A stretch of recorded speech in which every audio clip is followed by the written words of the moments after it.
What's going on, guys? I got my first poker vlog for you today. We went to the Monarch Casino and played some 2-5. It was really fun, and that was yesterday, so it's a day later. I went with my friend Burke, and he played 1-3 while I played 2-5. And yeah, I hope you enjoy the video. We've got some pretty crazy hands in here. Actually, some are not crazy, but overall it's pretty cool. And it's a test run, so don't judge me. I think I did a good job for giving, 40% effort.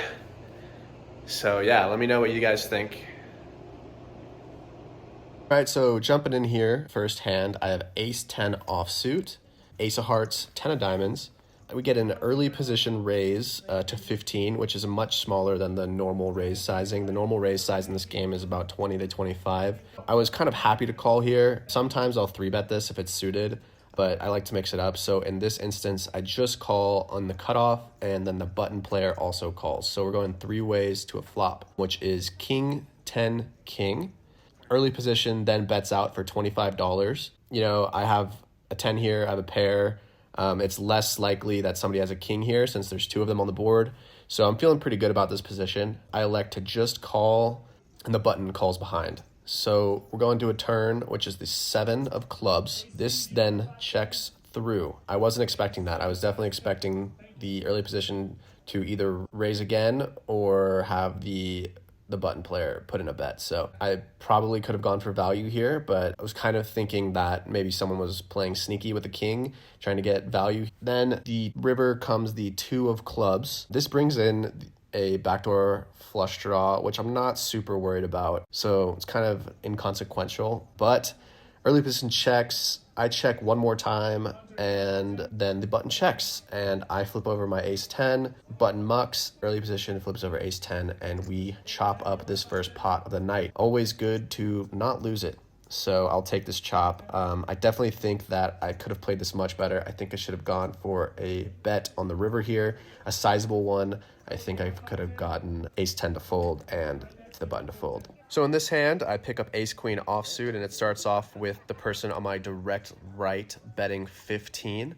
I decide to 3-bet it up to 50. I'm a little over 3x. There was no limpers in this pot, so that kind of, if there was, I would have made it a little bigger than that. So I make it 50, and everybody folds, including the person to my right, and you will see in the next hand why this is kind of funny. Literally in the next deal, the person to my right makes it 15, and I peel ace-queen offsuit once again. So it's the same exact action. I decide to 3-bet up to 50, just like last hand. This time it folds around until the initial raiser decides to 4-bet up to 150. 150. And ace-queen's a pretty hand, but facing a 4-bet, this is a good player. He's a tight player. I don't think it's gonna cut it. So I muck, and I give that man $50. Okay, so this hand is pretty crazy. Probably my favorite hand of the night. The hand's gonna start off with 4 people limping to me. I'm on the button, and I look down at pocket clearies. I love jack, so seeing 2 of them in my hand is always a sight I like to see. I raise it up to 35, and the logic there is it's basically 3x the blinds plus the $20 of dead limp money in the pot. The under the gun player and the cutoff make the call, giving us a pot of about $117 to the flop. The flop brings the 4 of spades, the 7 of clubs, and the 10 of diamonds, and I'm feeling really good about this flop because I have an overpair, and since this was a single raise pot, I can't really put any of the other players on a pair higher than mine. It checks to me, and I bet 60. So when it checks to me, I'm feeling really good. I feel like I have the best hand 100% of the time. The 60 is about half pot. I think it's a pretty standard bet here. Into 3 people, it is really strong, though. The under the gun player folds, and the cutoff player, and which is the same player that I have had ace-queen offsuit against twice, decides to raise it to 160. And at this point, my $60 bet into 2 other people is pretty strong, and this is a very strong raise.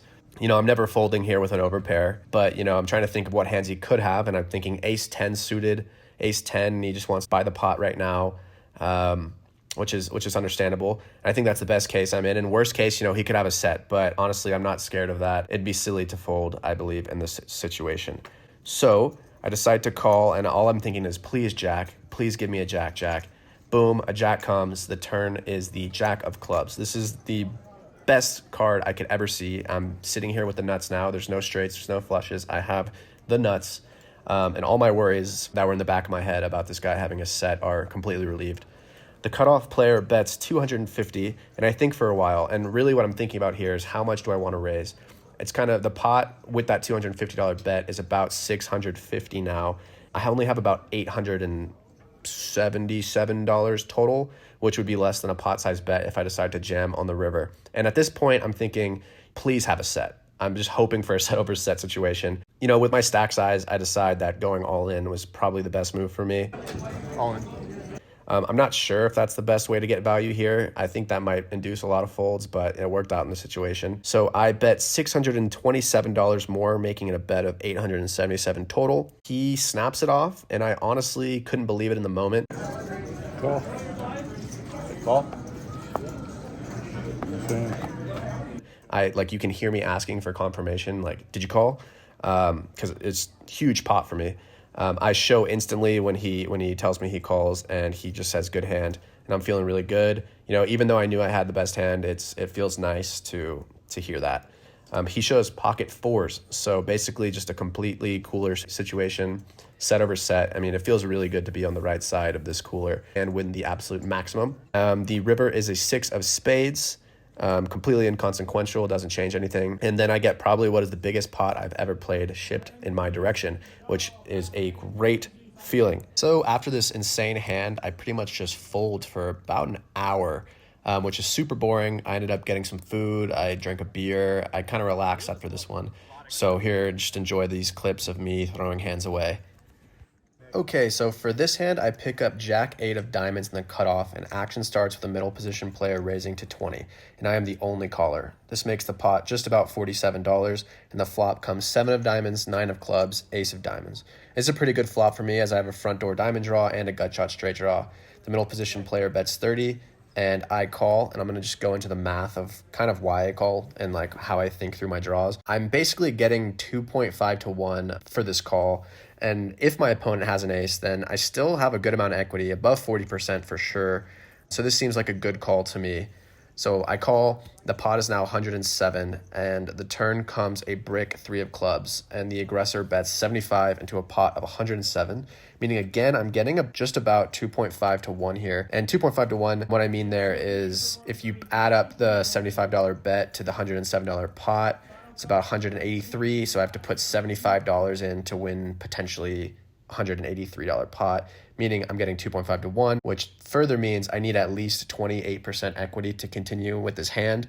And now that I'm sitting here with about 13 outs, that gives me roughly 26% equity, which means it's close for me. It's close between a call and a fold, as I'm almost getting the right price to see river. But I ended up folding here, and I think a fold here is fine because honestly, if I did hit one of my outs, I think it's pretty unlikely I would get paid on the river. So I wanted to include this hand because I thought it was really funny and interesting. I have pocket deuces on the button, and I forget who raised it, but someone raised it to $15. There are 4 callers pre-flop, making the pot just about 60. The flop comes 5-4-3 rainbow, so it's not the worst flop in the world for pocket twos. I'm open-ended, and I possibly might even have the best hand. The cutoff bets 20, I call, then the small blind check raises to 50. The early position player folds, the cutoff then calls, and I call. So now we're going 3 ways to a river with 210 in the middle, and the turn comes a deuce. Now, this is a really funny card because I have a set, but there's a one-liner to any ace or 6, and I have to be putting someone on an ace. The small blind player bets 50, and the cutoff calls. I definitely believe I don't have the best hand here because someone definitely has to have a straight, but I have draws to a full house, and I'm getting an insane price, so I decide on a call. We now have a pot of 360, and the river comes an ace, making there a straight on the board. The small blind player leads out for 100, and the cutoff tanks for a while and then folds. The small blind player lets me pick a card. He's a really nice guy, and we've been chatting the whole time. Okay. Which one it is? Let's go with this guy. Yeah. Interesting.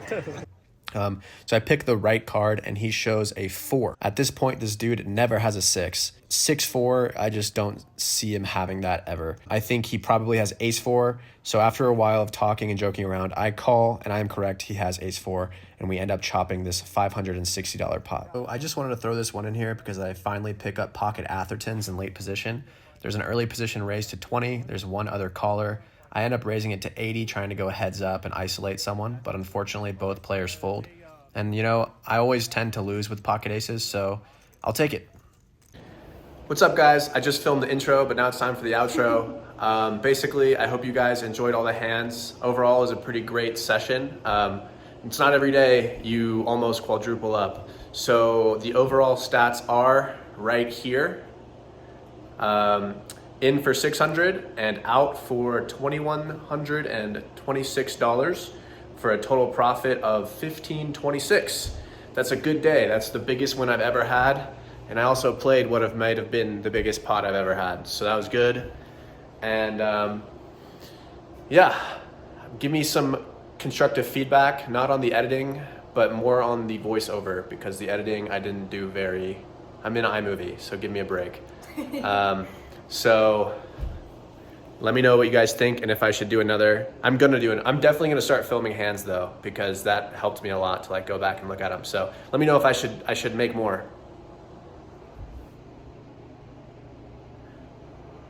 All right, bye.